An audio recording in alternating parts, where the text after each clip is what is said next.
हम जिस पुस्तक की चर्चा करने वाले हैं उसका नाम है रियल थर्स्ट। इस पुस्तक के लेखक हैं आइवान एम ग्रेंगर। हम सभी लोग जानते हैं कि जितने भी आध्यात्मिक मार्गदर्शक हमारे साथ रहे हैं, सभी ने ये कहा है कि मनुष्य के हृदय की असली प्यास आध्यात्मिक उन्नति की होती है, आध्यात्मिक जागृति की होती है, सेल्फ रियलाइजेशन की होती है। जब तक हम लोग फिजिकल रिल्म से उठ करके स्पिरिचुअल रिल्म में एंटर करने के लिए रेगुलर एफर्ट्स नहीं करते, तब तक हमारे अंदर हैप्पीनेस, पीस, ब्लिस, फियरलेसनेस, ये सारी एनर्जीज नहीं आ सकती।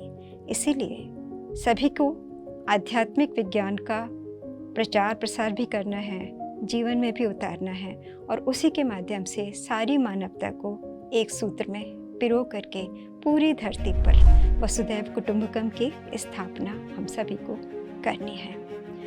आइवान एम ग्रेंगर एक अमेरिकी व्यक्ति हैं।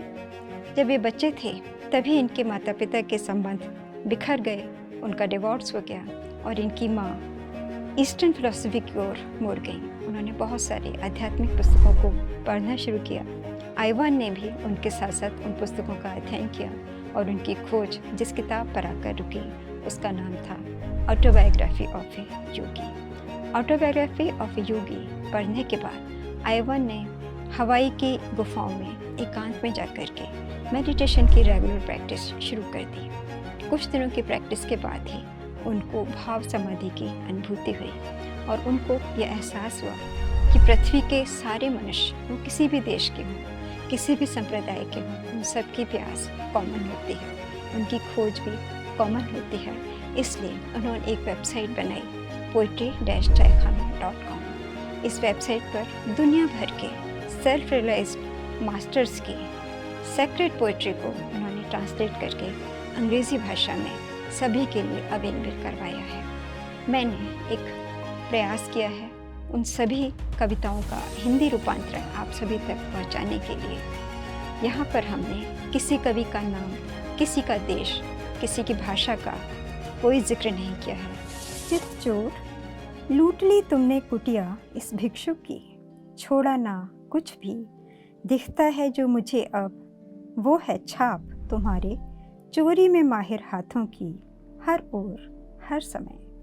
प्यासा जानता है कि सच्ची प्यास खींच लाती है बारिश को सूने अंबर से। धूप खोजती है नन्हा अंकुरित पौधा, वो पाता है सुनहरा स्पर्श धूप का। समय के साथ बनकर के पेड़ वो बन जाता है मार्गदर्शक अपनी ही खोज का।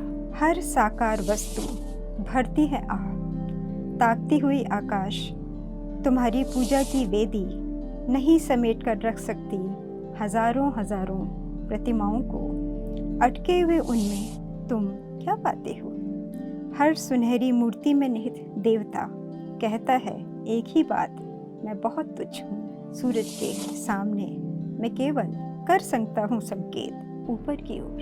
तारे नहीं, केवल झमकते नर्तन करते जुगनू दिखाते हैं मुझे मार्ग इस जगमग दुनिया से गुजरते जाने का। फूलों से लदे पहाड़ की ओर उमड़ता है सागर विशाल। छत्ते ने मेरी मधुमक्खी के समेट लिए हैं कण नमक के।